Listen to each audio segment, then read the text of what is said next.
Planeswalkers, it's Steve and Eric, and we've got Ixalan and Commander 2017. Let's talk about it. So, if you guys, we're starting kind of a new segment here called Let's Talk About It. It's Thursday morning. We've got our drinks that are now cold because we've been talking for quite a bit, but... we were kind of waiting for the spoilers to roll down on Mythic Spoiler just so we can get at least what's going on today in the mix of what we've already brought up, and we've got a ton of cards to go through today. Yeah, there's a lot. Yeah. First up, we've got Jace Cunning Castaway. This guy, we've kind of already talked amongst ourselves about the new Legendary Planeswalker thing, and it's pretty interesting. It definitely has spiked a few cards like, what is her name? I can't think of it. The one that searches for Legendary Permanents. Oh, yes. Captain Sisay, is that right? Yeah. So, I mean, cards like that are, of course, spiking in price. There's a new card from Shadows over Innistrad that's a 5-cost knight that actually searches for Legendary Permanents as well.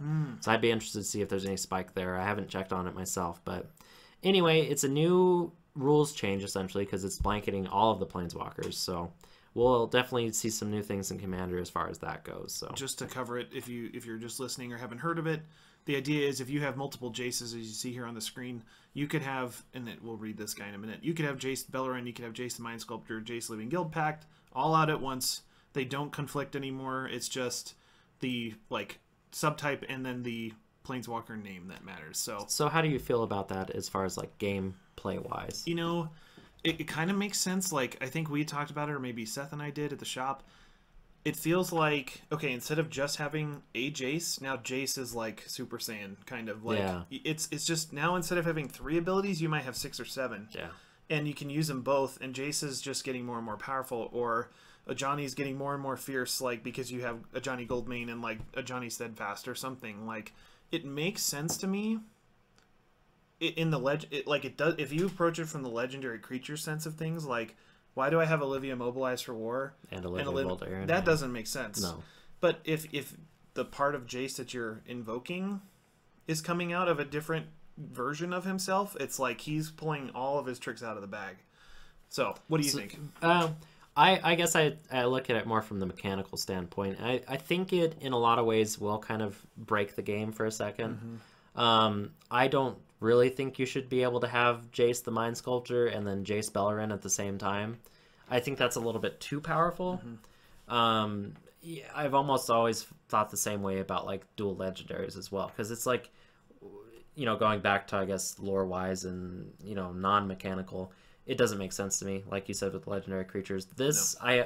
I see your argument there. That actually makes it kind of cool, but at the same time, mechanically is where it bothers me, because it's just I don't want my opponent to have 4 Jaces on the battlefield at the same time. I've talked about kind of my feeling in older card games, and I think I've told you this, but just for our listeners, I used to play the old Decipher card game, Star Wars, and one thing that it does feel this way is you could have Darkseid Darth Vader fighting young Anakin Skywalker, and it's face to face, toe to toe. It's just this doesn't make sense. How could you let this happen? So I agree.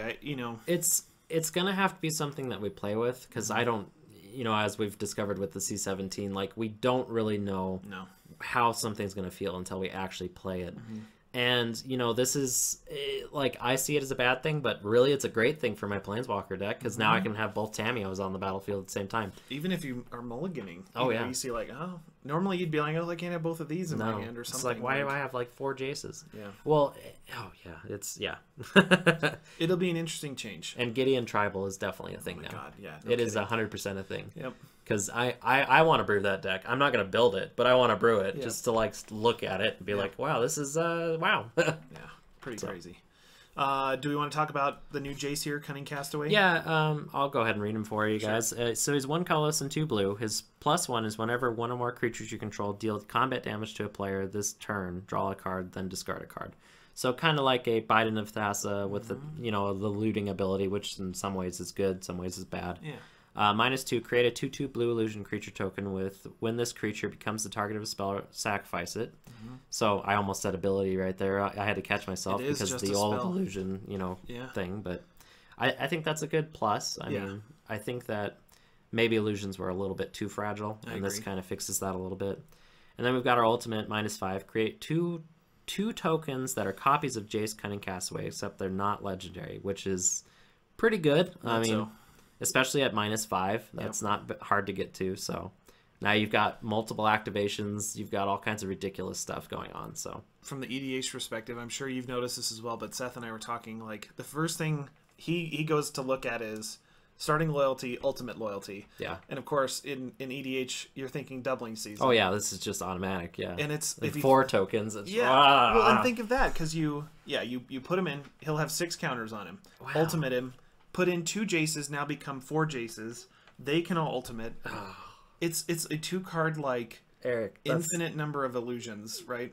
Infinite number of Jace Planeswalker illusions. Yeah. Until you decide to stop and say, okay, the ones that just came in are now going to make tokens or draw cards or whatever. Oh, that's crazy, especially if you have like a haste mechanic. Then you just kill everybody with two right illusions. Then. Yep, pretty goofy 3-card wow. combo. Just Cunning Castaway is a little bit stronger than I thought. Yeah, and I didn't realize that as well. I thought, okay, yeah, it's a really good ability, especially your next turn. And it's just like, no, it's this is like sound the alert when you see a blue deck with this, and then you realize they're playing green. Like, oh no, it's Planeswalker. The Super Friends just got a crazy missile essentially. Yeah. So we'll see. 3 costs too. Wow. I don't know.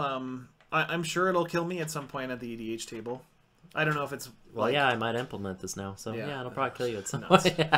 I don't know. Now that you've talked about it. Yeah, what have I done? Right? You shouldn't have showed me this. No. I would have never found out about it on my own until I played against it.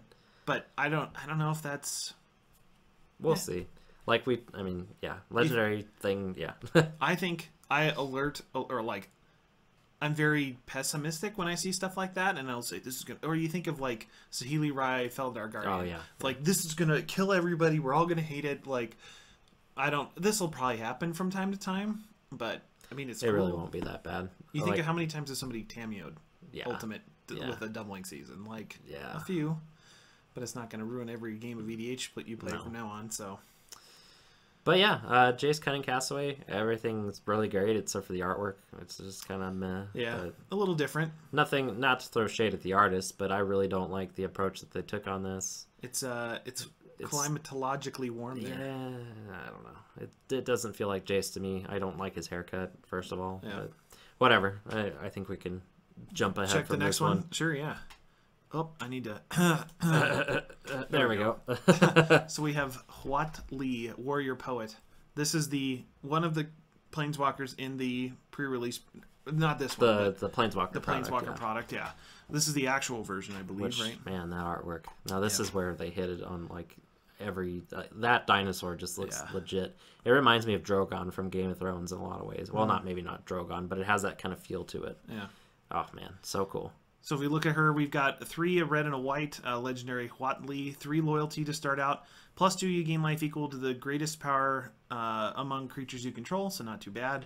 We have create a 3/3 green dinosaur with trample for +0, and Huat Li Warrior Poet gains or deals X divided amongst any number of target creatures, and they can't block. So that's pretty good, I'd say.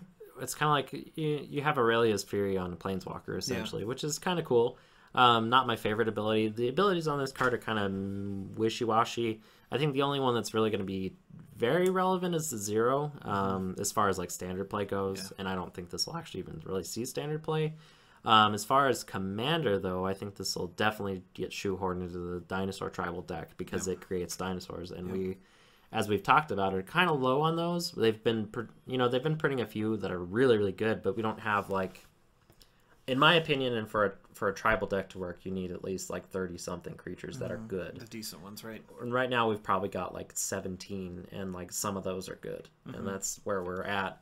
So I don't think it'll even be necessarily possible until the next block comes out, and even then it might be a little bit sparse. Yeah. But I mean, that's just the way that tribal goes. Sometimes you have to wait. Especially if you're building a brand new tribe. Yeah, I mean they're definitely going right with the new dinosaur legendary. I hope that there's another legendary in the set. Maybe if he's like green red or white red or something. Yeah. Like in my opinion, they had a great opportunity here to make that dinosaur that she has right there be legendary as well. Yeah, that'd be sweet. So we'll see if that actually happens or not. They've got explorers to do too. That's true. They definitely could. Yeah. Moving on. Yep. we've got the return of some vehicles. Which, we talked about it before any of this even got spoiled, and I was like, 100% we're doing pirates. There need to be vehicles for ships. Yep. And they definitely, did right by me, at least, or probably everybody. But yeah. So far, what, maybe like 4 of them? I think there's 3 total, and one of them is a legendary, or not a legendary. One of them is a rare. So that's the one that would be we've got it coming up on the slide as well. But like, yeah, I think if they do 5 like solid ones throughout the entire block, we'll be happy. Yeah. SRAM players are rejoicing because we've got some new vehicles to play with, and I don't know. I just think they're good. This one, is just an uncommon. We kind of put it on here just because it's a ship. Show it off. Yeah, it doesn't really do anything. 4/3 for 3. I mean, I guess as far as like the game actually goes, it's not bad because you can crew this with a guy, like your 1/1 that's essentially ineffective at this point, and then just swing through with this. So yeah, not bad at all. No, definitely a cool returning mechanic. Yeah, and then it fits, like you said, the theme. And now we're getting into cards that the 2 of us are going absolutely crazy for. Like, I can almost at this point like just leave everything else out. As far as like the whole tribal thing, it's cool and whatever. But these cards, I love that they're doing flip cards for like alternative, like not creatures. Yes. Yeah. Just awesome. Plus turning them into lands. Oh my god. Yeah. So if we look at this one, Treasure Map, they're all somewhat similar.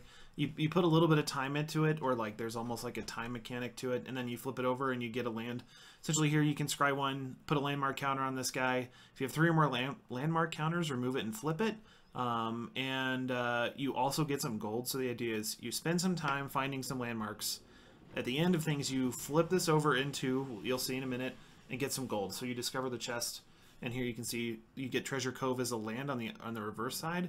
So you can add a colorless to your pool, and instead of just using your gold for mana, you can now tap, sack, draw a card. Yeah. So in 3 turns you get 3 draws, and assuming you have more gold like engine in your deck. Well, and I love that they're giving these treasure tokens like an alternative function. Yeah. Like that to me, that's where like clues like almost fall off and like treasure tokens pick up because they now have more than one purpose. Whereas clues did in a way because there was, like if you think about like mechanized production, like winning through that, making as many clues as you can. And like they touched on it with Tamio's journal where you could sacrifice the 3 clues to search for a card from your library and put it into your hand. Like they touched on it. But this is like the evolution of that in my opinion. And turning these things into lands, like I will never get over this because like it's just so good. It's such a good idea. All of these have a really great theme that way, and surprising. Like,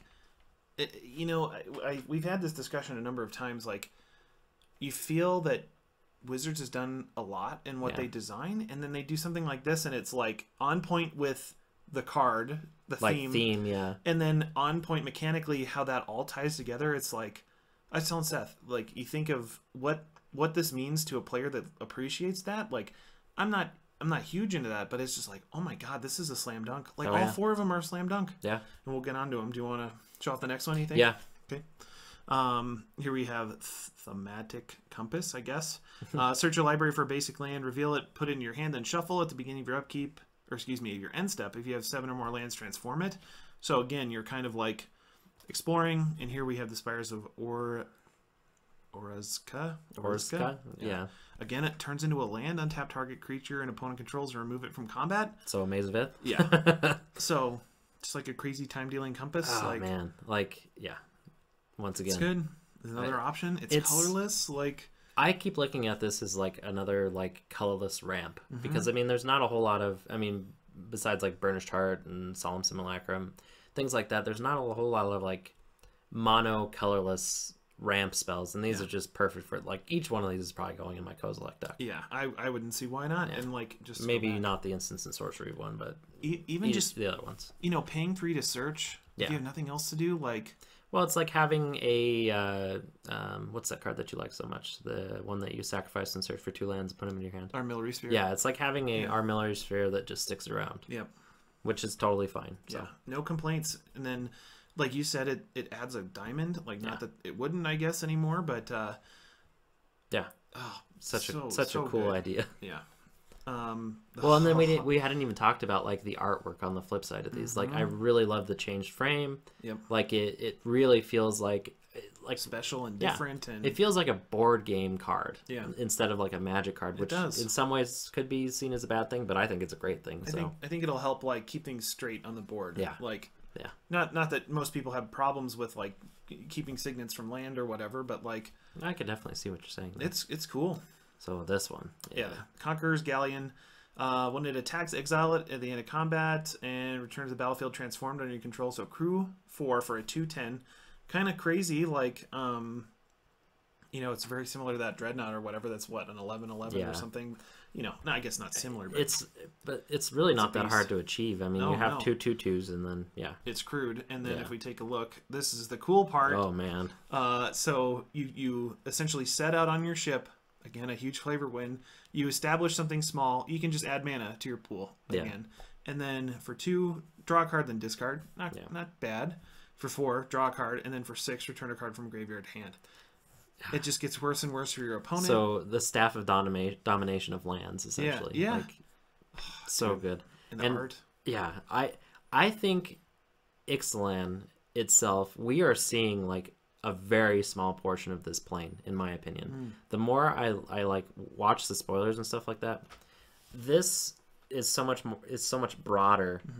It will be in the future. I think this is a plane that they will revisit, because if you think about it, we've got like these invading conquistador vampires coming from somewhere, and we have no idea where the hell that part of the whole story is coming from. Right. And then we've got like this island full of dinosaurs and like these weird pirates and like all this stuff going on. It feels like Pirates of the Caribbean to me, Like I feel like this is a great place for them to expand. Yep.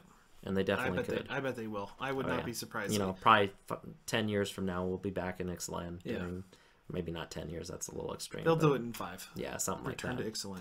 And then we'll get the rest of our dinosaurs for our tribal dinosaur EDH deck. That's right, yeah. I think there's just one more, one more of these flip cards, the Primal Amulet. Instant sorceries cost 1 less. Pretty good. Whenever you cast an instant or sorcery, you put a charge counter on this guy. If there are 4 or more, remove it and flip it. And we can see this guy, the Primal Wellspring, add 1 mana of any color to your pool. When that mana is spent to cast an instant or sorcery, copy it and choose new targets. So again, Mizzix. Welcome to your new artifact. Yeah, like I love the reduction.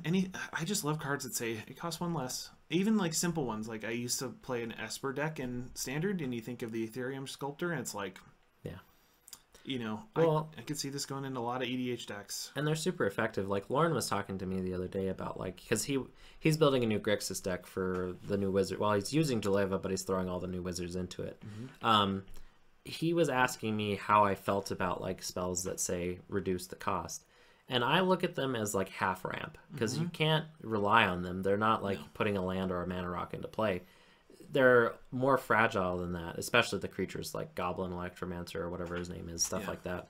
And maybe even like an artifact like this. It's not necessarily a mana rock, so it's not adding mana to your mana pool. It's just reducing one of your types of spells. So it's an interesting way to look at it as far as like building your commander deck, because you really have to think about it as not full ramp, because otherwise you're going to mess up your numbers really bad. Oh yeah, big time. But yeah, spells like this are great. Like we've talked about medallions before. They're just so cool, especially since they got the new artwork and everything like that. Yeah. I was checking on the price of those. Do you know they're like $6 for each of them now? And that makes sense. Like the old Tempest versions, I think Sapphire Medallion was $12 before the reprint. It really does. I wish I would have kept mine now, because I think I only have like 1 of them, because I traded the other ones away like a dummy. But what can you do? Yeah, I mean, it depends on where you come from. Like in a number of our deck techs, I kind of recommend them only for mono or dual colored play. But like, if you play, this is like tribal spells, like who wouldn't want to add a mana from now on, because it becomes a mana rock or a land essentially, like, and then you just double your spells from here on out. Cast 1 spell a turn and it's doubled. Like I said, any Mizzix deck, like I'm putting this in my Jorian deck, because it's just cantrips, and copying cantrips, and then getting that achievement so much quicker because you're casting 1 mana to do an instant or sorcery and put a counter on this.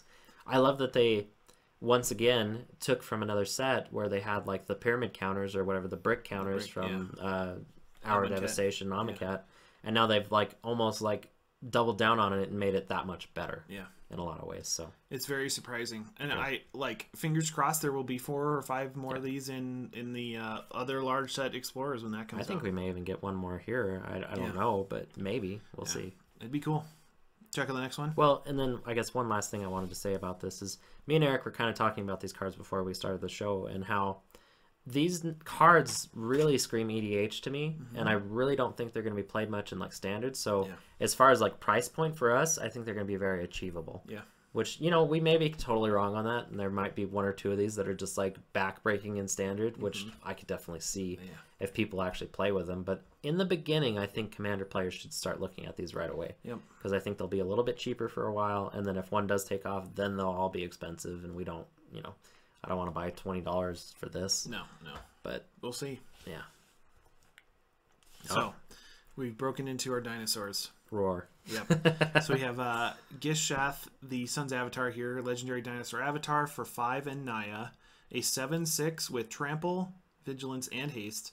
Whenever Gishath Sun's Avatar deals combat damage to a player, reveal that many cards from the top of your library. Put any number of dinosaur creatures from among them into the battlefield, and the rest on the bottom of your library in a random order.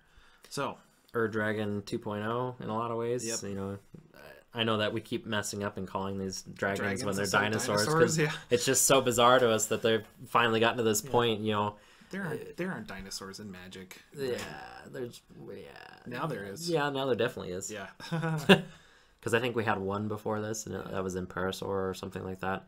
And if you think about it, that was a Future Sight card, so here we are. Might run into him, maybe. Yeah, really. That's a good point. Yeah, so, but yeah, this card's absolutely crazy. It's so good. I think it hasn't reached its full potential yet. I think building a commander deck around this guy is going to be a little tough. Yeah, you've got like the changelings and everything like that, but I encourage anyone to try. I will be trying myself. It's just going to be tricky for a little bit. This guy would be a good include, like, you know, even if you think about it, if it didn't have the dinosaur, like, second line or second paragraph of text, like, 7/6 Trample, Vigilance, Haste in Naya. Like, that screams Naya, screams Mael. Yeah. You know, like, Mael dinosaurs. I mean, that's definitely a possibility. So. Yeah. We'll move on. There's a ton of other Naya dinosaurs going This on. card is absolutely insane. He just fits in anything. He's not necessarily... I mean, the upside is that if you have dinosaurs, they survive, but really this is a board wipe on a creature that costs 8, so he's never going to be played in anywhere but EDH. Probably, yeah. So he's perfect for us, really. Yeah, it reminds me of Furnace Dragon as far as... I love that card. It's not good. You just destroy all artifacts if it's from hand, or exile them, I think. But yeah, I could see this. I mean, there's board wipes that are close to that as far as costing 8. Like, well, it almost feels like a Sunblast Angel in a lot of ways, except for it just destroys everything, except for non-dinosaur creatures. So, I mean, I would pay 8 to destroy the board and get a 7/7. Like, really, any day of the week, if I need to, that's perfect. And then if you think about it, it's only upside if you're playing dinosaurs. Yeah, really. That. So yeah, there's no bad part to playing this, and I think it'll shoehorn itself into a lot of mono white decks, honestly, because once again the effect is really good, and you know, blinking this is going to be pretty devastating. Well, so because it's only from a hand, right? Oh, it is cast. I didn't even read that. So yeah, maybe it's still good though. You can't shake a stick at a board wipe with something that survives it. Oh, this guy. This is just the control hoser. Yeah, Carnage Tyrant. Can't be countered. Trample Hexproof. 7/6 for 6. Yeah. So if you think about it, like I always kind of try to guess at what this guy should cost. If he were a 6/6, he should cost 6. Yeah. And then you throw he can't be countered, trample, and hexproof. Like, this dude should cost like 8 or be like a 5/4 or something like that. You know, like, he's gonna be great for 1v1. Yeah. That's all I know. Like, I want to throw this guy in my new Miri deck like right away. I hope. Well, you know, if we played limited for this go around, this dude would be like, oh yeah. If you got him in, man, be really good. If you went up against him, it's just like, oh my gosh, like, especially any control player is just gonna look at this and just be like, well, I just lost the game. Yeah, well, that was cool. What's my life divided by 7? Yeah. That's how many turns I have left, right? I better have a lot of merfolk to chump block this guy and maybe potentially try and kill him. Yeah. Oh man. And the art is crazy. Yeah. Oh, so good. Yeah. But like I said, they're killing it on these dinosaurs, and wow. Yeah. I love that they have feathers. I know a lot of people are like, why do they have feathers? It's just like, well, They look cool, so get over it. Yeah, artist interpretation. Yeah, really. Next we have the Regisaur Alpha. Another just crazy good dinosaur. Yeah. This guy should have been legendary in some way. Well, maybe not quite that good, but he's pretty cool. Yeah, you think of, well, let's go through it. A 3, a red and a green, just a creature, 4/4. Other dinosaurs have haste. Yeah. So kind of a little mini lord there. And when he comes into play, you put a 3/3 dinosaur into play with trample. So pretty good. Not bad at all. Yeah, so again, you're getting 7 power with haste. Another one with trample for 5. Yeah. Yeah. Not bad at all. I don't get it, man. It's Not too shabby. Are we in crazy set design land? Yeah, I don't know. I think this is like the power creep almost. Like we're just getting to a point where they're just like, you know what? We can give 7 power for 5 mana. Yeah, with keywords. haste. Yeah. Yeah, it's not going to be a bad thing, right? No. Yeah. It's like I'm trying to think of the Hellkite Overlord. Is that the one that makes a 4/4 dragon when it comes into play? Oh yeah, The Jed one. Yeah, I know what you're talking about. I think you're right. It's something Overlord. Yeah. But yeah, you think about that. That was a 4/4. No, that was 5. Is it 4 mana? How much is it? I thought I it was think 7. it's 6 mana, 6 or 7 mana for 2 4/4s. Yeah. And now here we have are. flying. Yeah. So I mean, there's a little bit of a buff there as far as Right. like keywords, because flying, that's evasion. Haste is good too. it's good, but different. It's not flying, but And then I feel three is like, not that this guy's vulnerable, but the little dinosaur he brings in is like, 3 is kind of the scary zone for toughness. oh yeah, and he can be easily chump blocked, whereas this guy's a little bit beefier with the 4/4. And Right. really, if you have a way to return this to your hand and then just play it again, or if you have a way to blink it, I mean, you're just creating a dinosaur army. Yep. Another critical piece to the legendary or the tribal dinosaur deck, I would say. 'Cause Yeah. you need as many dinosaurs as you can get, and this definitely helps you out with that. And a keyword lord, man. Any tribal player, I think if it's not clear to you, like, this guy's really good. Yeah. I think most people, I mean, he just overall is really good. Well, yeah, think about like how good the Naya legendary from the last set was when Seth played him in the Commander gameplay. Like, think about Maelstrom Wanderer. Like, that card is great because of the Cascade, but he's amazing because of the giving everything haste. Yep. And this essentially does that for tribal. So, oh, too good. Dinosaurs will be a thing. this is kind of one of the little filler ones, which is actually really, really good if you think about it. So it's Ranging Raptors, really cool name actually. And then we've got a 3 cost, so 2 colorless, 1 green, 2/3. His emerge ability, or enrage, I keep saying emerge. Whenever ranging dinosaur or raptors is dealt damage, you may search your library for a basic land card, put it onto the battlefield tapped, then shuffle your library. Like, this is, it reminds me of the elemental that you can remove counters off of it and go get a land and put it into play. Whatever that guy's name is. I think. Anyway. Yeah. This is like the upgrade to that card, like 100%. Because if you think about it, you have a Staff of Nin or a Nin the Pain Artist or something like that. Anything that like deals out 1 damage to something, you could potentially hit it 3 times and get 3 lands into play for 3 mana and an activation cost. More, so maybe, yeah. That's pretty good. Yeah, this guy'll be an EDH all-star even outside of dinosaurs, because you chump block with this guy, you go get a land. It's a more reliable, because there's a few cards that do that. Like there's the 1 cost guy that if he dies, each player searches their library for 3 lands. Yeah, there's stuff like that, but this has way more of an upside because first of all, it's 2/3, so it's a reasonable sized body. Like you said before we even started this, it should have been a 3/2. Yeah, maybe. And then that made it a little bit like more vulnerable, more I guess. tame. Yeah. Whereas dinosaurs now aren't tame. No, exactly. We don't have what's his face doing this. Yeah. Chris Pratt. Yeah, Chris Pratt. Yeah. There you go. But anyway, yeah, just an amazing card. You can chump block with this all day long. Somebody's threatening you with a 1/1, which never happens in EDH, but you never know. You can just chump block, and it's almost like this thing has Death Touch on it. Yeah. So people don't want to swing into you because they don't want to give you a land. Right. So. Yeah, at minimum. Even if he gets clunked for 1 land, I'd take it. Oh, yeah. All these abilities. It's like, even if this happened once, you're probably coming out ahead. Oh, yeah. So, too cool. And uncommon. I think that's kind of neat. Like, yep. Here we have a Ripjaw Raptor. One of the other coolest dinosaurs. Yeah, Enrage. Whenever he's dealt damage, draw a card. And again, he's got a bigger butt than a front, so a 4/5 for 4.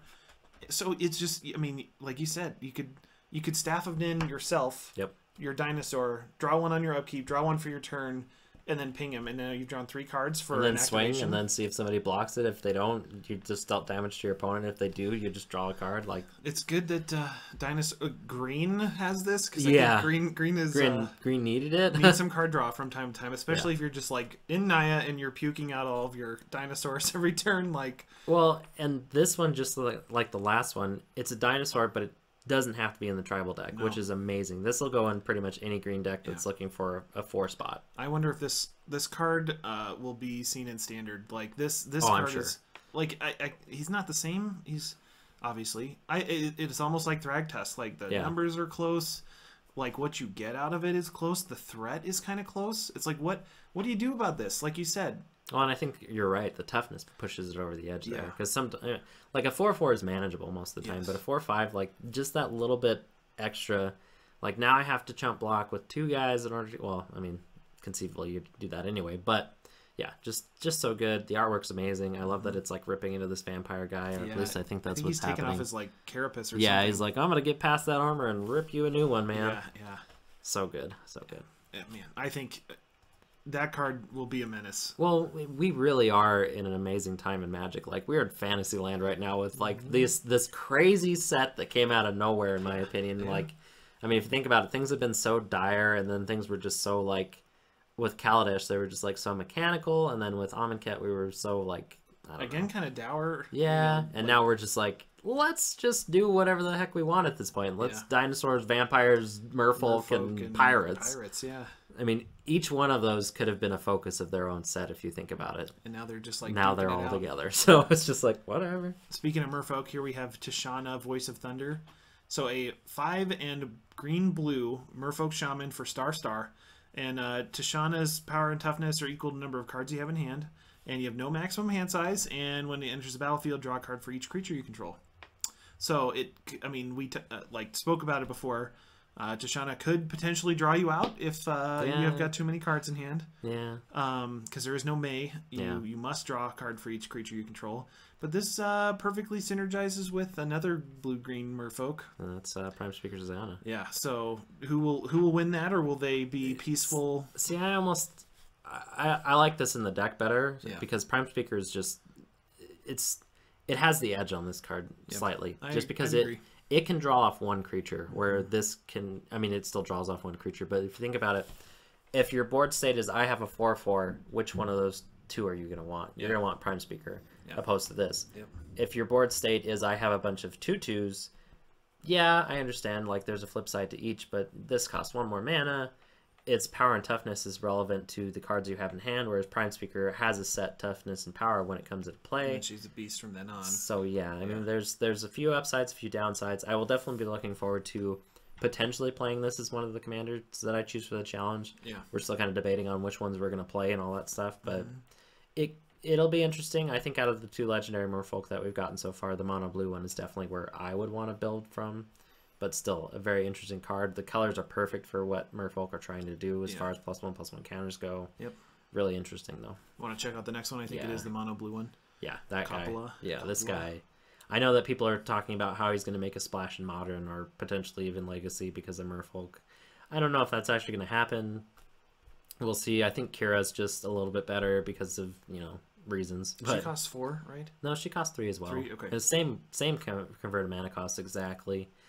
Same power and toughness, I believe, as well. Okay. But Kira is just that much harder to target things with. I mean, obviously, once you get past the first... It's a first hard one, and then whereas these would be soft from ever on, like just 2 more.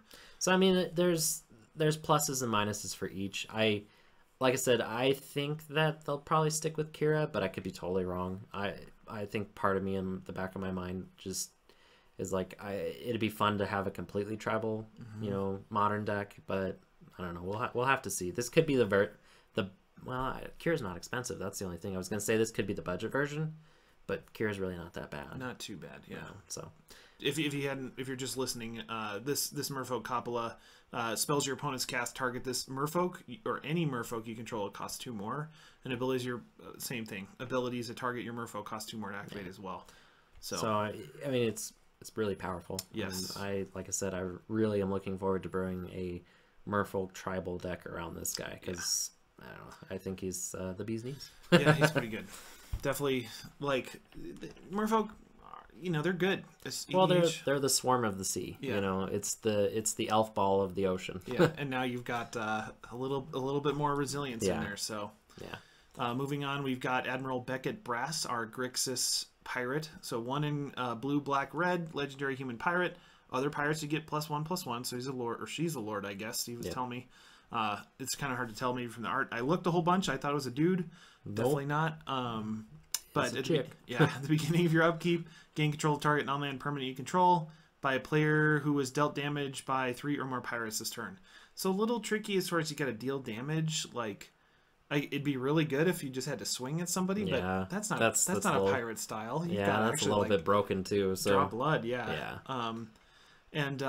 Well, it's like boarding a ship. That's the way I look at it. I mean, look at the background. There's dudes that's like exactly what they're doing, I guess. Yeah. And there are so many good pirates that have been spoiled so far that either have good pump abilities or good evasion. Yeah. So one of the two. Or, like, for example, there's the 4/3 that, you know, for 2, essentially. So you get that guy out early, then you play this potentially, you know, if you're ramping on the next turn. No one really wants to block a 4/3. Like, there's not a whole lot of favorable trades there unless you're ahead or you know something. So stuff like that. I think it'll be interesting to see the rest of the pirates that we get in the uncommon and common slot here to kind of make this one work. There is definitely a pirate from Kaladesh that works really well with this. Well, there's a few pirates, like I think of oh gosh, I have a commander deck built around her. What can't I think of her name? Karizev? Yeah, Karizev. There we go. Okay, Jeez, I was like, why am I ever Braveheart here? But yeah, Karizev with Menace. Like this, that works perfectly with this. And you get the monkey token and everything. Is he a pirate? Yeah. He is? Or, no, sorry. He's a legend. I keep forgetting that he's not a pirate, but he is legendary. So that's huge with equipment. Yeah, could you imagine if he was too? Like, pirate monkey, legendary? Pirate monkey. It should have been, actually. Yeah, maybe. You know, as a little bit of a side note here, they did introduce goblins into this. We didn't pull up the artwork for that one or anything, but the goblin looks like a monkey. So it's like they've gone a little bit of a different approach again with goblins, because if you think about like cons, they had like the fur and everything. Yeah. And here they have that too, but he literally just looks like a, you know, those white monkeys. What are they called? Not lemurs. That's a totally different thing. But anyway, it's just different look. It's an interesting look. A lot of people were calling out like this should be a monkey creature, not a goblin creature. And they kind of changed them with, like you said, cons, and even like in Alara, they looked almost like rat. Yeah, Ratman, that's true. That's a good point. I'll be interested to see if we get another goblin legendary. Yeah, I think it might happen. That would be sweet. A pirate goblin. Pirate goblin. Yeah, there we go. You're saying an orc goblin would be sweet. Yeah, an orc, like a black-red orc legendary pirate would be amazing. Like, and I think they're going that way because if you think about it, they've already got the black-red orc pirate. So I think that's like alluding to maybe the future, like the next set. Yeah, because that would be super cool. Obviously, everybody's excited. You know, we mentioned this in another video. This card, Beckett Brass, has caused other pirates to spike already. Like, because everybody's just trying to get them. Because there's some like old ones. The ghost ship and everything, Yeah, so the boat has sailed on some of those. But another flavor win here in Revel and Riches. This card isn't very good, but it is really, really, really like, oh man. Yeah, like I can achieve this. Yeah, it can. It's like a mechanized production. Yeah. It says whenever a creature your opponent controlled dies, create a colorless gold token. And yeah, you get it, right? Yep. So you kill one of their creatures, you get a gold. At the beginning of your upkeep, if you have 10 or more gold or like treasure tokens, you win the game. So kind of goofy. Like we said, very similar to mechanized production. Well, you can. I mean, if you think about it, you can run both these at the same time, right? Like mechanized production and this in the pirate deck. Yeah. So now you've got 2 alternate win conditions on the board based off one token type. Yeah. So now your opponents are really in like a tough spot. Like, oh gosh, I need enchantment removal now. Yeah. Like mass enchantment removal. Yeah. And artifact removal. Yeah. So I mean, as long as you save up your tokens, like. You have your mechanized production producing the treasure tokens, then you have your other creatures producing the treasure tokens. Like, one of those 2 ways is probably going to win you the game. Yeah, so. Yeah, definitely neat. Yeah. Kind of cool. I love the art. Yeah. Oh, so good. So, this one was just spoiled today. Yes. We need to check the translation because this one's in Japanese here. So, really quick, we have Magan's Murder, Vana. So and who knows if that's anywhere close to right. To the translation, yeah. We have 3 black and white legendary creature vampire knight, vigilance lifelink for a 4/4. It has an activated ability which is tap, pay 7 life, destroy target non-land permanent. Activate this ability only during your turn. So pretty good, kind of like Ailey in a lot of ways. Yeah. Not as good obviously because Ailey removes it. Right. The ups. I mean, the getting Ailey to activate the ability is a little bit more difficult because you have to jump through a few more hoops. But this guy, I mean, if you think about it, if he has haste, you can just start using that ability right away. Right. But as you said earlier, like you can gain life on the swing and you can gain life on the block. So I mean, that's 8 life right there. So you're paying 7 life at some point. Doesn't really matter. No, and since it's vigilant, as you like, in addition to all that, you could block something and then remove something else or destroy it rather. Yeah. So you could take two creatures out of the combat equation, hopefully gain some life back out of all that. Like, yeah. The only downside is you can only activate the ability on your turn. On your turn. Oh yeah, that's right. That's a little bit tricky. So never mind, we couldn't do that. No. Right. It almost makes it less of a good legendary, but really it's not bad. And for the purposes of our commander challenge, this is perfect because it gives us the opportunity to actually play the triad, a vampire, which we were worried about. We were really starting to sweat there. You'll see it in the next the next slide, I think. Because the only other legendary that we have so far for vampires is mono white, and like, how do you build a mono white vampires deck? Doing some research, there are 0 mono white vampires outside of Ixalan. So and doing gather research. Now there's 3, I believe, and then changelings. Yeah, there are not very many. So you'd have like a total of 8 vampire creatures. So that's pretty bad. So this one definitely to me screams like Lycia. I know we've talked about it Lycia's from the Commander 17 product. You know, like you said, the armor looks very similar. You said earlier you would not be surprised if she's from this plane. And I'm kind of with you now. She has, like... I almost feel like she's part of, like, the Sun Empire, which is kind of odd because all the vampires, once again, going back to, like, the Conquistador kind of, like, theme, they seem like they're the invading party. And almost like Lycia's was on the other side or was turned, and now she's still in the Sun Empire because she has, like, the huge feathers. And she's got red. Yes. You know, like, so that kind of makes sense to me. So, I don't know. I hope that they say something about it, you know, lore-wise, because if I just am in limbo this entire time if she's from this plane or not, she definitely could be on her own thing. I don't know. But to me, she feels like she is part of this block. Yeah. And it would make sense to, you know, release it before Ixalan. So. And there's a number of cards like this, what is it, Sanguine Sacrament or whatever, gaining life. This card gains life, like, or uses life as a currency. It seems very well themed for Lycia. Yeah, I could see it. I could definitely see it.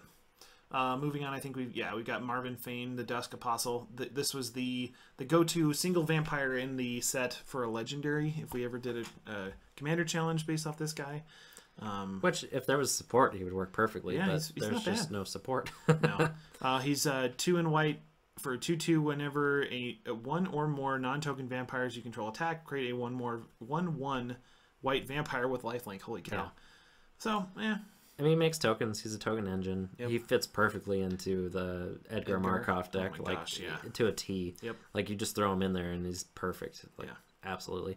And, you know, thinking about, like, what is the old black-white legendary vampire's name? I can't remember.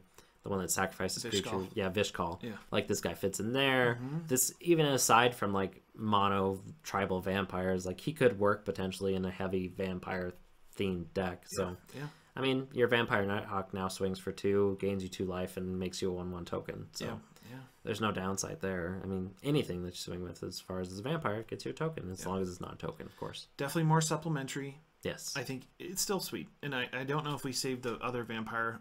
We'll check. We good with him? Yeah. Yeah, maybe this next. guy. Yeah. Oh, man. Bloodcrazed Paladin. Flash, so a 1 and a black. Vampire Knight with Flash for a 1/1. Bloodcrazed Paladin enters the battlefield with a +1/+1 for each creature that died this turn. So, could you imagine if this guy was legendary? Yeah, that'd be pretty good. You could just run a board wipes deck and, like, just have this 20/20 commander all the time for 2. Yeah. When you think of how many cards, like, you know, like you said, you could do your own board wipe. And then how many of them get you zombies or return some of them or one of them. And then all of a sudden you've got everything dead. Yep. Something to hold the board. And now this guy who's got some counters on him. I mean, that's Magical Christmas Land. But this card is actually just really good. Yes. Flash always pushes things over the edge, in my opinion. It's not quite as good as like maybe the one that flashes in. It's a 4-cost human and then prevents all combat damage and gets +1/+1 counters for each damage that was prevented. Because that's more of like a real gotcha card, where this kind of is, but you still have to have like the untap and like swing with it, where that could be a little bit more tricky. Yeah, I could see that. But still, really good. I mean, for example, somebody goes to board wipe and then they have like a Terrastodon that gets unsuspended or something like that, and you flash this in, or not Terrastodon, Greater Gargadon. That's the one I'm thinking of. There's a lot of people that play like that Mardu deck where they just destroy everything. And then if you think about it, that you can let them destroy everything, hold up 2 black mana, flash this guy in, now you have something to contend with that Greater Gargadon. Yeah. So, I mean, there's a lot of little tricky plays with this guy. Yeah. I like him. I think he's really awesome. Another good include, you think of Edgar, like in our Commander gameplay, you see how often the board gets wiped. Yeah, it's just like, well, there goes 6 vampires. Well, here's another one, and he's a 7/7 now. Like, man, cool. They have really just like it felt like before there was a set of vampires that were good that you played. Now it's like there's variety. Yeah, because now you can like play around with different decks and whatnot. So yeah, I'd see it. Let's see what's next. We've got a Sanctum Seeker. Yeah. So whenever vampire control attacks, each opponent loses 1 life. You gain 1.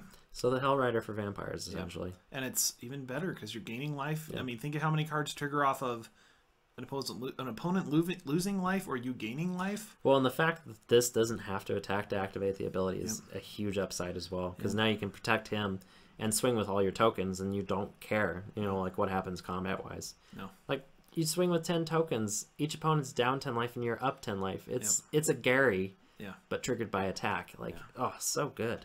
Yeah, and like you said, you can pair it with a Hell Rider, super easy. Ugh. Just imagine that.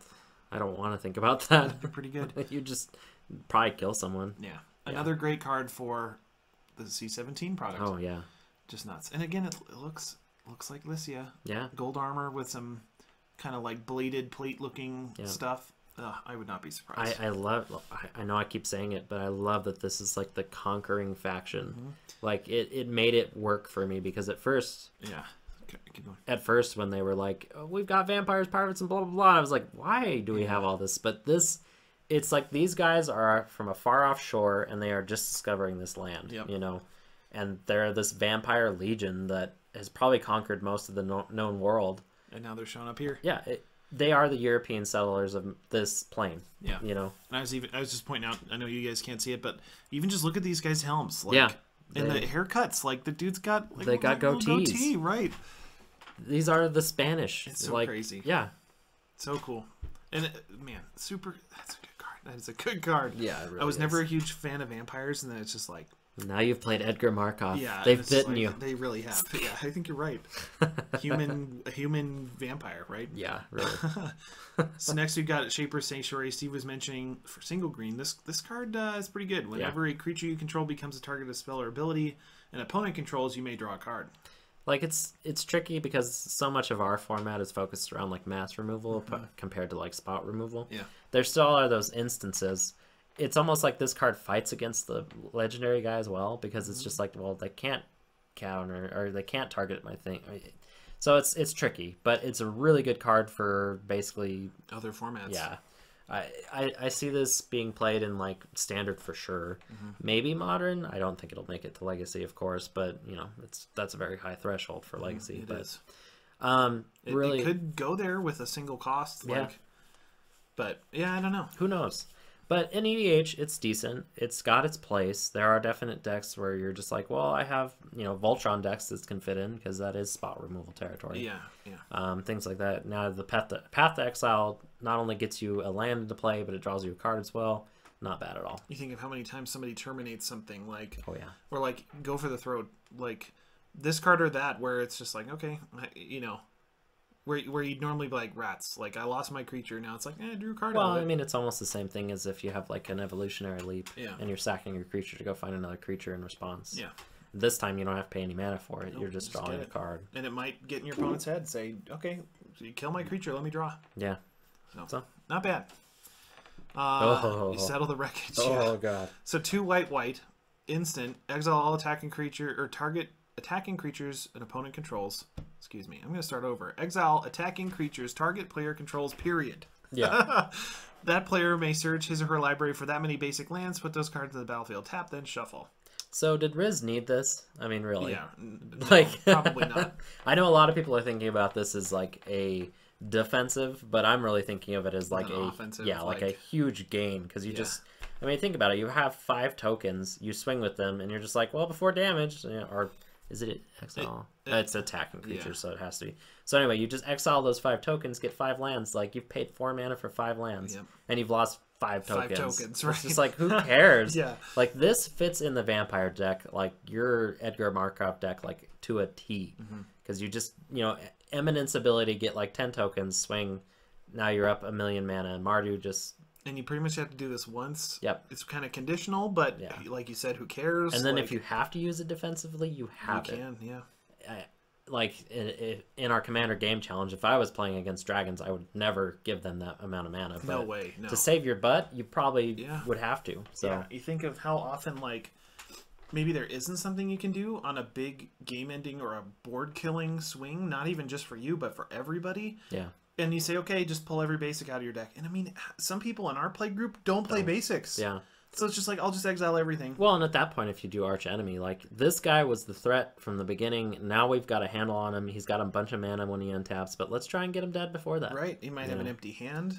Like, because this doesn't exile everything, and that's a huge upside. So this card has a lot of applications. Yeah, I'm surprised. And it's interesting. You said like it's a vampire card. It has to be. Like if they're the invading force and their fleet's been ruined, like they're gonna make the most of it. Like they're gonna settle in the wreckage. Like yeah, dude. This card, the minute I saw it, I was like you said, there's a lot of options and a lot of potential here. Thank God this is in a standard set and not in a commander product like Teferi's Protection. This card would be $1 million. It'd be pretty expensive, I think. I think this will be a staple in white. Thank goodness it's not a black or a white or something else. Like so tired of that. Yeah, it's just like they kind of like tease it and they're like, here you go. Here's a really, really strong card. Hey, white. Here's a way to ramp, but it's got black on it. Like it's not in your color. This is a really good mono white ramp spell as well. Oh my god, yeah. I think of Darien as like you said. Oh god, don't even say that. Just swing out with every soldier you have, and it's like, okay, here's my 30 lands in the deck that aren't disgusting, non-basic. Eric. I don't know why I didn't think about Darien, but yeah. You need a copy of this. Oh yeah, I'm gonna get one. Oh yeah, I'm gonna track one down. Foil one, yeah. Yeah, probably. Oh, so cool. Oh, and then this is a notable reprint. This is Opt. Yep. It's a card from. You said it was. What did I say? It's not. It might be Invasion. I can't remember. Let's look it up. Anyway, it's not. It has never been modern legal. It's a cantrip, which we just lost a whole bunch of those in 1v1 EDH, so I'm excited about that. I'm excited to find a foil of it. But anyway, it's a 1-cost instant speed spell. What does it say Invasion. Yeah, so Invasion. So it's a 1-cost instant speed spell that says scry 1, draw a card. So really cool. I mean, it's really effective for what it does. It's great common. I mean, really, what else can we say about it? Like, look at the top card of your library, and then if you like it, draw it. If you don't, put it on the bottom of your library. So yeah, really fun card. I think this will be played in Modern now that it's Modern legal. You think of how much has been stripped out of that format as far as like the draw, and now they get this. I know Storm players are probably going to be like, yes, we needed something. Yeah. So definitely cool. And the artwork is awesome. Yes. Just this guy looking through Periscope trying to find a new land probably or something like that. Yeah. So definitely good. Cool card. I think we might be towards the end of Ixalan. Yeah. So we've got Unclaimed Territory. Really cool land. Tribal, definitely. It's got as Unclaimed Territory enters the battlefield, choose a creature type. So there. Then we've got tap, get a colorless. Then you've got tap, add 1 mana of any color to your mana pool. Spend this mana only to cast creature spells of the chosen type. So just an interesting kind of powered down Cavernous Souls. Yep. It's good. It adds colorless. So if you want to include that for any reason, you can. Like, this would be good for Eldrazi or something. You know? I wish they would have done a 5-color Emrakul this last time. Like a 5-color Devoid Emrakul would have been amazing. Or just change that rule somehow. Yeah, I don't know how they would have. But I don't know, because they made all these Eldrazi, and this is definitely a side note here, but they made all these awesome Eldrazi that have like these color, activation costs or just 1 color to cast or whatever. But there's really not a way to play tribal Eldrazi without the leader, essentially, so and all the leaders are colorless completely. So I don't know. That to me was more of a flavor loss than an actual mechanic loss because Yeah. Emrakul is amazing. It's a ridiculous card. Yeah. I wouldn't actually change it because I think that would be a not an improvement on it. Yeah. But really, at some point, if they wanted to, in like a supplementary product, like a commander product or something like that, if they ever did 5-color, they could do like a 5-color Eldrazi Lord, and that would be amazing. Yeah. It would be absolutely ridiculous. That way, you could actually play that tribe and be You can include whatever you wanted, yeah.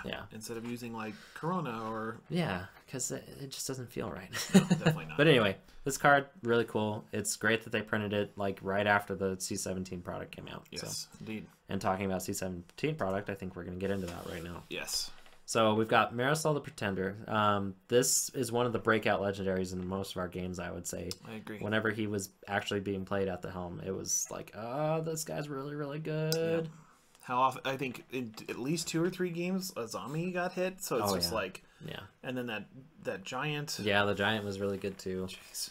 Like Mizzet got called upon in the prison. You know, this guy just calls back to the commanders that you want to get killed. Yeah. Like the stronger or the more times this guy gets axed, the stronger he becomes. It's one of those cards which are always good in commander because. Yeah. When you don't care about casting your commander again, even if it costs 2 more, you're in a good place. And if your opponent is thinking the same thing and say, I don't want to see what Marisol locks up next. No. Like he's got a zombie right now. I'll let him have a zombie because I don't want him to have like a zombie and something else. Mercurial Chemister as well. Yeah. Well, even though that would be a downside, but still. Yeah, there are a million different like we saw Greg, I think he did what am I thinking of? The board wipe artifact. Niv's disc. Yeah, Nevinarl's disc. Like when he did that, it was just like, oh no, like that guy can just be cast and he is a Nevinarl's disc. Yep. So I mean that's real bad for us. Yes, it is. So really cool commander. I'm really excited they printed this card. I know that Kess right now is actually the one that's really the breakout as far as the Wizards deck goes, which I didn't see coming at all. I didn't see that Like either. if you look at the prices of them, Kess is like at $15, and each of these are at like $5. Kess makes the copies, right? She can cast instants and sorceries from your graveyard, but it's only on your turn, which is the downside to me. But really cool commander as well. I don't think we brought a slide of it up, but still cool card. And then we've got Anala, which is the tribal Wizards leader, which is also found a lot of success as far as stack text and stuff like that so far. Yeah. But Marisol to me is probably, I don't know, the best. Yeah. As far as the way I like to play. Yeah, I agree. Let's see what's next. Oh, we've got Edgar Markov, as we talked about probably this card already, a million times in this video, but in our commander challenges, this guy is just insane. Like, you don't think about him costing 6 because the entire time he's gaining you a benefit. Like, you just don't care to even, like, in my opinion, casting him is fun, but really just having him there is... It's good enough. Yeah. In your command zone. Yeah. I'll cast this Tithe Drinker and get a 1/1. Yep. Now I don't care that Tithe Drinker is a 2/1. That'll probably just sit here for the rest of the game. And the whole time you're just, like you said, every drop is like so much better waiting for him, and then you get to 6, and it's like, okay, all right, boys, hit him, Yeah, like, get him! And the fact that he's got first strike and haste... Yeah. And he's a 5/5 for 6 with 2 keywords, and he's pumping your whole board, which is you probably amassed by turn 6. Like if you hadn't been hit by a wipe on 4 or 5 or something, like so good. He good. He real good. And then we got Tegam, which is the breakout wizard in my opinion. I would rather run this guy than any of the tricolor ones, really. This guy is absolutely insane that I've gotten a chance to actually play him. I built a deck like right after that Commander Challenge game because I was just like, oh, he's really good. There's deck techs up for this guy. Oh, yeah, there is a deck tech for this guy as well. So if you want to check that out, just look in our deck tech section. You'll find it in the Commander collection, I believe. Yes, I believe so. But he's also a great fit in Tassiger. He's a great fit in Mimeoplasm. He's a great fit in any Commander deck that's looking for graveyard shenanigans. And like I said, he's great on his own. Because if you think about it, what are you really exiling with his ability? Probably lands or stuff that you really don't care about that much because it's in your graveyard for a reason for the most part. Like, you don't need it right now. Yep. And you're killing other people's commanders, and that's really all you need. Yeah, super good. Yeah. And then we've got Miri, which, in my opinion, is the breakout 1v1 commander for the entire set because it is the best for that, in my opinion. Yeah. So. And the main thing, I think, is just that if you could swing out, and then if she's tapped, they're getting 1 creature back. Yeah, like the swingbacks are aren't as very bad. irrelevant. Yeah. Especially if you have like any of the good blockers that come in that deck. Like there's the Flash one that has reach that destroys an artifact or enchantment. Or no, Yeah. he doesn't have Flash. I thought he did in the gameplay. Yes, I remember he has that. reach, He has not reach. Flash. That's what it is. Yes. But if you have that guy on the board, or for example, the guy that actually has Flash, the Alms Collector, you know, there are a lot of different things that you can include in this, and you just don't care. One Path to Exile will keep you out of the danger zone if you're playing 1v1. So big time. Swords to Plowshares, whatever, it doesn't matter. Yeah. Yep. Let's see. We've got Kindred Summonings, or Kindred Summons. Really, really cool card. This, I understand why they didn't put it in the Dragon deck, but man, it should have been in the Dragon deck because that is just bonkers. Yep. It's kind of a win more at that point, but really like going out in fashion, you know? Yeah. But where I really see this coming into play now is like in Elves and Merfolk. I think those two tribes are going to eat this card up. Just because, yeah. Even Elementals. I think we talked about like a red-green Omnath or something like... Well, yeah, if you think about that, like somebody goes to board wipe, then you cast a spell, and you say you have 10 Elementals on the board, you put 10 more on the board, now you're probably killing everyone. Everybody, yeah. So, yeah, I mean, it's a lot of mana, but it's instant speed, so... Again, if you're listening, choose a creature type, reveal cards on the top of your library until you reveal X creature types of that chosen type, where X is the number of which you already control.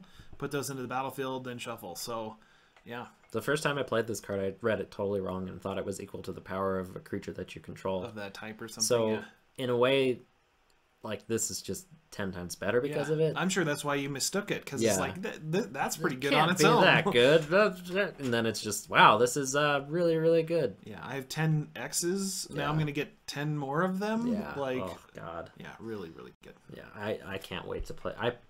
I need a second copy of this card. Yeah. I need like 4 copies of this Wizards card. needs to get on it and yeah, make reprints, really. you know. And then we've got Nazan, Revered Bladesmith. Yeah, I will say on my part, as far as the Commander gameplay, I totally flubbed on this. I will go ahead and read the part that I flubbed, and then we'll go for the rest of the card. But he has a second ability attached to him, and that's whenever equipped creatures you control, or equipped creature you control, attacks, you may tap target creature defending player controls.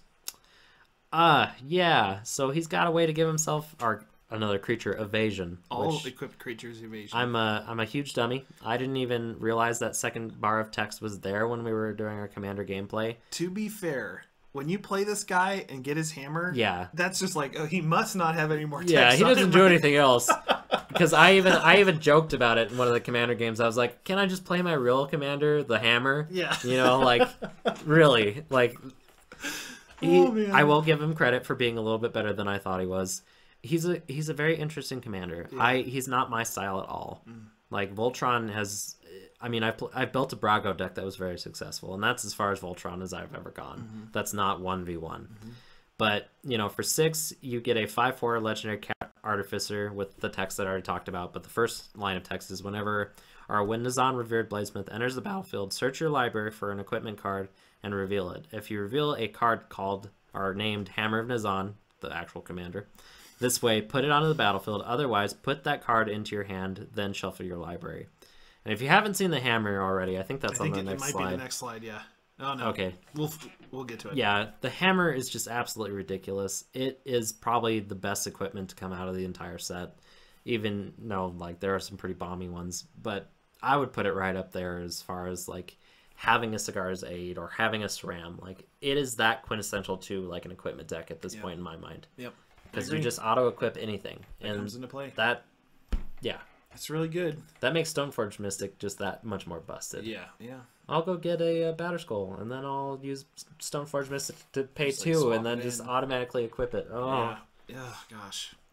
Oh. Yeah, definitely good. I do remember your comment, like, you were playing, I think game 2 you swapped to Miri. Yes. And you still, like, just you nuked me with Miri. Well, and I would, going to the Commander Challenge and talking about that a little bit, I would rather have this in the deck than as the commander. Yeah. He just feels like, 6 is a lot to ask for a commander that's doing really good things, but with that deck, you want to get out there quick and you want to get out there right away. And Miri provides that for you pretty quick. Whereas this guy is like, yeah, I'm going to support you. Yeah. And that's what he is, a support role compared to a commander. But I think he can be a commander if you build the deck right. And that's not my wheelhouse. So the Voltron, yeah. Yeah, definitely cool. Definitely impressive. And I think, like you said, you ran into the problem maybe where you were the big threat and you just brutalized somebody. I nuked myself. Yeah, and then everybody's like, we don't want that to happen to us, do we? And they're like, no, we don't. And they just ally against you. Unfortunately, that's the way Voltron works. Yeah, like it is. You really just need to kill everybody quick. Yeah. And monocats, it's not really geared towards that. You know, maybe if it had other, creature types in there, we could accomplish that goal. Yeah. But yeah. Oh, too cool. And the artwork is really good. Now we've got the Ur-Dragon, which is probably the all-star from our Commander games, because he literally pretty much won almost every game that he was played in. So, and it's a busted dragon avatar that is perfect for his tribe. Yep. He's got Eminence, so as long as he's in play or in command zone, dragons cost 1 less. Whenever you swing with 1 or more dragons, you draw that many cards and then put 1 into the battlefield. So, I mean, how many times did Kylie draw into something and it's like, oh, here's an Atarka. Yeah, here's this dragon that does this whenever this happens, and it's not good. Yeah. And you think costing 10 would be like, wow, that's well, it costs 9. Or yeah, because it's 5 and 4. 5 and 4, excuse me. But I mean, 9 for a 10/10. Really, the cost isn't bad because of once again, just talking about Edgar again, like the Eminence abilities makes these commanders really playable in a lot of ways, because all your 4-drops are now 3-drops, your 5-drops are now 4-drops, so on and so forth. Like, it's just that good. Yep. I will play a Dragon Lord Dramoka for 5 all day long. You think of, and that's almost a bigger threat than this guy. I think you said it maybe even earlier in this video. It is kind of a win more. Like, he is. You can commander kill somebody in 2 turns. Like, I think that almost happened if it didn't actually happen in our gameplay. Yeah. But it's just like, what do you do when you're breathing down, or dragons are breathing down you? Like, what you can't do anything. No, dragons only has one direction, and that's up. Yeah. There's no I'm gonna power down. Dragons just goes. Yeah, that's true. And that's really all they do. And I love the simplicity of it. I think it's that good because it's so cut and dry. Yeah. I as soon as I watched Kylie play this, I was like, you know what? I'm building my own. Yep. Because it is just that good, and he's everything I really want. I know a lot of people are just like, well, Scion's still better, and it's just like, I don't care. This guy's fun. Yeah, he's cool. And I kind of agree. You said it's cut and dried, but it's not. And just to give the players or the viewers some background on me, I like kind of linear stuff. Yeah. This guy's very linear. It's just throw down dragons, swing and get more dragons. And he's vulnerable, which I think is a cool part of he doesn't have Shroud or some crazy thing. Something stupid like that. He good. That's all. Yeah, he real good. Yeah. So, oh gosh, he's so neat. Yeah. And like you said, definitely the MVP. I think Kylie won 3 games in the gameplay. I think you run 4. Or 4 games? Yeah, I think you're right. And I think he was this guy was the helm for at least 2 of them. At least 2 of them, yeah. Yeah, maybe 3, so. And if I wouldn't have killed you as fast as I did in our game, I think you might have won as well. So yeah, it might have been an even 3 and 3. Even in our comments section, it was mentioned you guys need to focus the dragon player. Yeah. You need to focus him. Yeah. Which we didn't do because we're too nice, but we could have. Yeah. Everybody kill him quick. Get Kylie. Yeah. Yeah. That's the rule. That's the second rule if Seth isn't playing. Yeah, really. Kill Kylie next. Yeah. It's funny that we keep bringing in these players that are just I mean, we're not bad players. I wouldn't say we are at all, but we definitely Kylie, Seth, when they get a hold of something, they really get a hold of something. It's relentless. Yeah. You can't stop them. No. That's how I feel. And I'm, what game was it? Yeah, it was the one where it was the random tribal gameplay. Oh, yeah. Because he just had the cat deck and he's just masterfully yeah, here's a White Sun Zenith for, oh no. Yeah. But man, and like you said, it's just this is over in 2 or 3 turns, But that's just something about them as players. I think they're a little bit more aggressive than we are. We're a lot more. I want to see what happens. They're a lot. I just kind of want to win, Yeah, they'll put the pedal to the metal and take you out. Yeah. So this is my favorite legendary out of the set. He's a great creature. I mean, I wish he was a great creature, but yeah. So 4 costs, as we talked about the hammer already. So it's when hammered is on it or another equipment enters the battlefield under control, which is what pushes it over the edge. You may attach that equipment to target creature you control, which is absolutely ridiculous. I don't care what it does past here, but its equipped creature gets +2/+0 and has indestructible, which is just okay. And then equip 4. I mean, this card, Oh, it's so good. I think this will be a $10 card. Oh yeah, pretty quick. I think, and I think we talked about this. We're gonna be sick of this card. Oh yeah, past a certain point by a long shot. I remember in one of the gameplays I had what is it? I forget, it's the mirrored arm, and the lady's like looking at her own reflection. Yeah. But it exiles a permanent. I think it's white black in 3, and then every opponent besides that player gets a copy of it. Mm-hmm. And I was just staring down this hammer. It's like, this thing's gonna kill me, but the last thing I want to do is to give myself one, and I think Greg. Oh yeah. And it's just like, what do you do? Like, oh god, this thing is so freaking brutal. And I don't know if you feel the same way about it, but I'm 100% sure that Nazan is from Shards of Alara. You think so? Like, look at all the sigils and stuff like that. I can see it. Like, it just makes sense because they have Leonin on Shards, don't they? Yeah, the Kasalis are from there, I think. Yeah, so I mean, it's 100%. Like, I definitely see it, and I love. Yeah, that'd be sweet. I love that in these Commander products they pull other planes into the. Because Standard is so focused on where we are, whereas like the Commander products is like grabbing from each of its different planes and universes. And you think of like Duretti, and like because he's from where? He's from conspiracy plane. Yes. What is it called? It's a 5-letter word. Yeah. Anyway. But yeah, even that, it's like you see this mysterious character, and then it kind of fits. Yeah. And like if Lysia's from this and nobody else has called that yet or something, it's just like, holy cow. Like, that'd be sweet. That would be. I really hope that's confirmed now. Otherwise, I sound like a complete crazy person. I mean, that's what the fun of this stuff. And I think that's what comes from being like, you live and breathe Magic. Yeah. Like you might see those similarities or hope for some connection like that. Like, yeah, it's cool. Yeah. I love that our card game universe is so immersive and expansive, because really there's no way to beat it. Who could complain, right? Yeah. I don't know what other card we have coming up. Oh, Path's Ancestry. And I think this is the last card as well. I think so. So another tribal land. We've talked about this at length pretty much at this point, but it's an interesting card. It's not quite as good as the last one we talked about as far as tribal lands go, but it's better in another way because you can cast anything off of it. So because it's more relevant to your commander's colors than it is actually to the tribe that you're playing. Right. But I don't know. It's kind of a mixed bag for me. It's like a you think of a tri-land. Yeah. It's like a 5 like you think of, boy, it's hard to even approach. Yeah. I'd love to run a 5-color commander. This comes in tapped. Who cares? And then you just have a land that adds a mana, and you might get to scry once or twice. I just know if they ever produce like a legendary shapeshifter, like, wow. Yeah, that'd be pretty good. Because I mean, really not for just this card, because that's really not that good. But if you think about it, human wizard. Now you can play a human or wizard with this land and scry one. That matches your color identity. Yeah. Yeah. I mean, that's not bad at all. Yeah. It's not. To me, it's like a pseudo tribal land because it's not necessarily focused on. Well, I guess it really is. It's so weird. It's hard. It's very difficult. And I think it even shows in our first game. I think we misread it. Oh, yeah. And we're just like, oh, yeah, it only cares about your type. And it's like, no, it cares about your color identity more, like you said. It really does. And then you get to scry if you're lucky, And you don't even need it for the add colorless if you are lucky and you got good lands, but it's a good fixer for your identity. No, perfect. You can play shapeshifter, instants, and sorceries, and then or Eldrazi instants and sorceries, and now you're scrying one again because it's or does it shares a creature type with commander. Well, that still works then. Yeah. So the first benefit, I think, like you said, got to share a color with your commander. Yeah. Because that helps you fix really good. You could go from white to black to red, like I may have in the vampire gameplay. But then if you're playing vampires as well, now you get to scry. Yeah.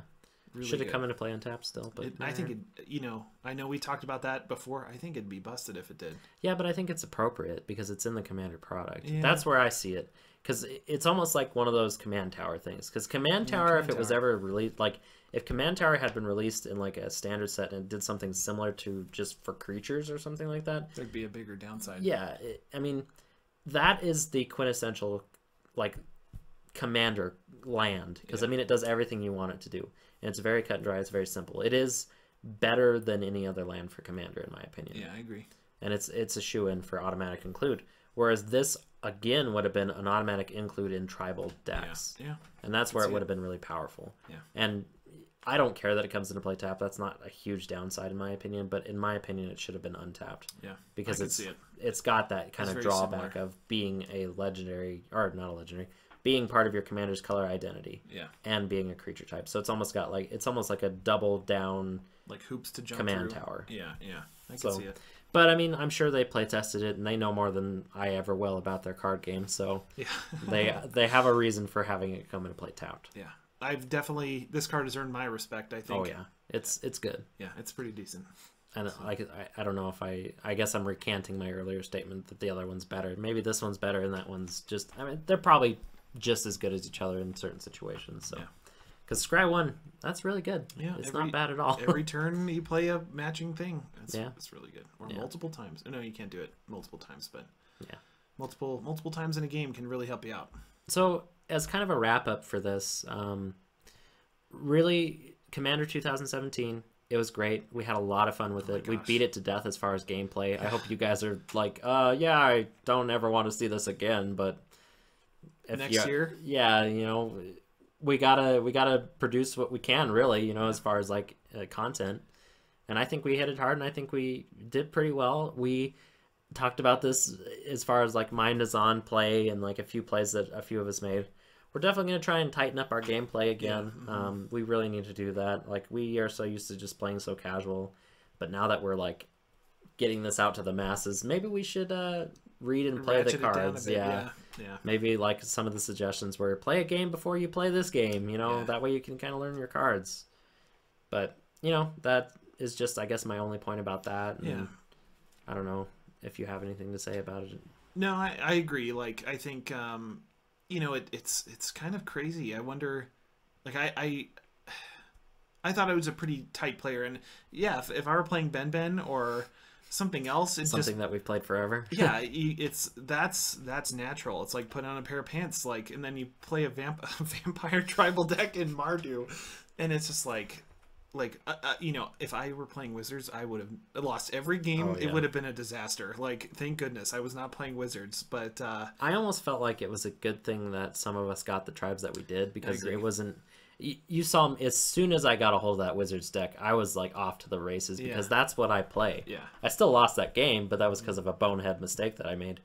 But in comparison, when I was playing Cats, it's like, what am I doing? Yeah, like what do I do here? It feels like, I think, for me, I pinned down what I think they should do. Yeah. And if I were at the helm of anybody else, it'd just be like I don't know how else this works. Or you get those options as like, oh, it's more than just that. You know, oh yeah, like, just like with Nazan. Yeah. Like, I literally thought it just did what it did because I read the card the first time and only saw that. Yeah. And, you know, through more gameplay, obviously, you know, somebody would have pointed it out to my dummy face and said, hey, and they did. Yeah. I mean, yeah. If you can get them, them. Yeah, Commander product is what you're talking about. Yeah, C17. I found them at Walmart. I mean, I know that kind of detracts from local game stores, because I know that CollectorMania ran out really fast. We sold out everything except for a cat deck by Saturday. Yeah, so availability might be a little bit of a challenge on these. I know, like I said, at my Walmart, which is clear out in the middle of nowhere, so it has a little bit of a less chance to get hit hard by people just buying the decks. Yeah. You know, I found, like, I think all 4 of them were there. I know 3 of them were for sure there. I was kind of in a hurry, so I didn't look through the pile. But there were a few there. You know, if you can get a hold of this product, like you said, get a hold of it if you want to play these tribes, or if you're just looking for tribal cards, because they are in here, and this is probably the only place they will be. So, and get the Hammer of Nazan if you're wanting to play SRAM. Yeah, because you need that card. Like, it's just so good. It's very good. And there's a few other notable ones, of course, but I can't. Yeah. Like I said, I don't even play that style, and I'm like, okay, I'm building a SRAM. Well, I already have a SRAM deck. This is going right in my SRAM deck. Yeah, so definitely. But anyway, with that, I think we'll wrap it up here. We're an hour and 20 minutes now. I hope you guys have enjoyed our little podcast here, and we'll continue doing this. We probably won't do it next week, but the week after we'll be back, and we'll be talking probably about the full Ixalan list. You know, maybe not the cards that we've already talked about, but maybe the tonight in real world it's September 7th. Yes. So we have the EDH 1v1 playoff this evening. So hopefully we will be doing commentary, of course, again. Yeah. You know, and that's always a blast. So we'll see how that goes. And yeah. I think we're good. We've talked about it. Yeah, we've talked about it. That's a good way to end this. Yeah. So thanks for watching. Thanks for sticking with us. Steve and I will catch you next time. Let's say it together now. We've talked about it. We'll have to get better. Yeah. See you guys.